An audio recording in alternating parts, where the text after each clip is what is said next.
për ndarjen e mandateve, për shembull, në flas për listë hapur, listë mbyllur, do të thënë problemet reale të qytetarëve. Problemi reale të qytetarëve, di pse është lista hapur, se duan të çojnë në Kuvendin e Shqipërisë deputetin e tyre jo deputetin e kryetarëve.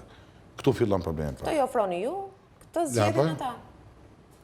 Kur flas për ju, flas për politikën, do të thënë këtë vendimarrje mori PS në bashkëpunim me Partinë Demokratike. Po, edhe mbaroi historia. Pasojat pastaj i vuajnë të rinjt në politikë që dhe do ta marrin përgjigjen 11 maj nga qytetarët, sepse unë nuk kam dalë të përfaqësoj listat e hapura për vete, por për vullnetin e tyre. Pra, PS-ja po donin janë armiqësuar me pjesën më të madhe të shoqërisë shqiptare. Pavarësisht se do marrin patjetër pjesën më të madhe të votave, por vota gri, po them ndonjëherë, është të paktën 30%. Kur them votë gri, vota për partitë reja. Dhe këtë tregojnë në fakt edhe sondazhe konfidenciale kryesisht që bëhen me fokus grupe, po edhe televizionit pak shumë të shifra nxehtë. Një rënje pjesëmarrjes dhe një rritje të votave për partitë e vogla. Dhe unë po them pa frikë që në të gjitha qashtet e mëdha partitë e vogla do marrin padyshim 1 deri në 2 deputet përveç Tiranës, që unë pres 6 deri në 8 ose 9. Dhe kjo është një përmbysje e madhe. Çfarë do prodhoj kjo? Kjo do prodhoj uljen e PS-s në 7 mandate.